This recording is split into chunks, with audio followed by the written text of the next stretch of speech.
Hello Spookies! So today we have a new filming location because Apollo took my old one. But I try to make things cute, make it festive for spooky season. And since I am returning after a very long hiatus... Oh no, Mimosa's crying. Come here. Come here. Come here. Since I have returned after a long hiatus... Don't I look cute? My little familiar. She's my familiar. Anyways. Since I have returned after a long hiatus, I thought, why not make a video for spooky season since it's one of my favorite seasons of the year. So for today, I wanted to take you along on my journey of making a Writ costume from over the garden wall. It's a little unconventional methods, but you know, it got the job done in the end. So you can judge me all you want. But you know what? I sure felt very cute walking through that pumpkin patch in that outfit. So we're just gonna go on and get started. Okay? So the first thing you're gonna do is take your measurements. First, I'm gonna measure my neck length, which is just ended up being 21 inches. I kind of wish I had made it maybe a few inches smaller, but you know what? That's how it ended up. And then I'm very meticulously trying to decide how long I want this cape. I think I ended up going with 35 inches. After that, you're going to want to fold your fabric in half and then take your neck measurement, which mine is 21, and you're going to divide that by pi. That ends up being 7 inches for me. And so what I am doing is I am marking 7 inches away from the folded edge and drawing it. And I'm double checking to make sure all the lines are correct and accurate. You're going to want to do the exact same thing for your length. So basically you're going to I measured 35 inches from the top, and then I ended up drawing the same outer circle. After you do that, you're going to end up cutting both of these away. Wow, look at me being resourceful with my book pattern weights. Okay, and now I'm going to work on the collar for this project. The collar is basically your neckline, your neck length, and about 4 inches. Again, I wish I had done it a little bit smaller than 4 inches in height. And in this video, you can see me adding 1/2 inch of seam allowance.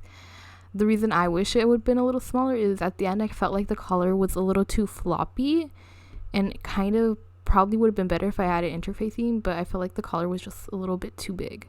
Okay, I have cut both of these pieces out. I am using a satin red. That's why there's like pinking shears at the end. I ended up using pinking shears so the fabric wouldn't fray.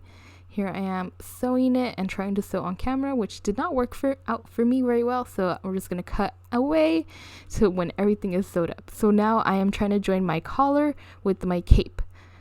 So I left a little opening at the little cape, and I'm just trying to figure out how to attach this collar in here. Unfortunately for me, I discovered that my cape was a little too big for the collar, which meant I ended up having to do a few pleats in the cape to get it to fit correctly. And oops, looks like I almost forgot the button, so I'm just going to sew these really quickly off camera.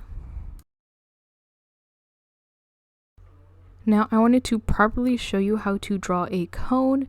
So you basically take your head length, you have a half midway point, and you connect those points all together into a triangle. Now, the very important part of this triangle, make sure there's a rounded curve at the bottom. Now, you want a rounded curve so it ends up being a cone shape when you cut it out.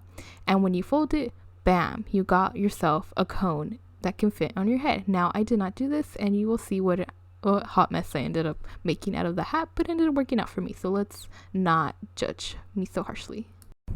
Alright, so I ended up measuring out the length of my head, which ended up being about 22 inches. My halfway point, midway, is 11, so I just connected those dots together. Now, after this, I then cut out my little red triangle. It felt like me trying to demonstrate the curve that I did not do.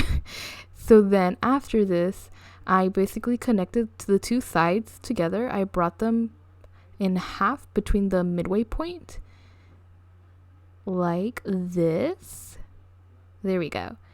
And then I'm just gonna cut away the excess and sew up the top. I ended up doing 2 layers so it would be a little sturdier too. The rest of our outfit's pretty simple, just a plain shirt and some plaitish bottoms and black booties.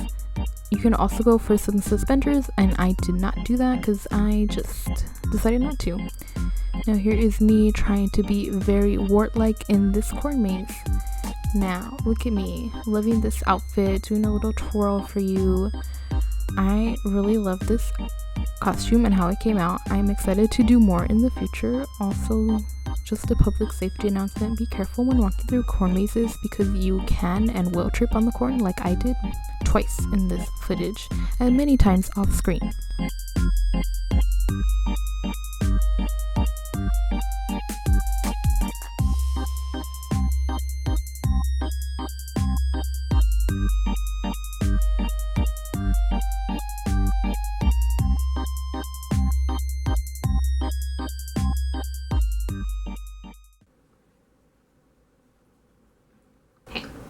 So I hope you all loved this video, this semi-hot mess of a tutorial. If you take anything away from this video, I hope it's 3 things. 1, always take inspiration from the cartoons and movies you watch, especially the outfits. I mean, have you seen Fran Fine's outfits in The Nanny? Iconic. 2, well, that's my middle finger. 2, never leave home without snacks. Wait, no, that's not it. 2, always keep a photo of your favorite Korean actor in your drawer. And 3, capes aren't so hard to make. When in doubt, just make a circle skirt. Okay, I'll see you guys next time. Bye!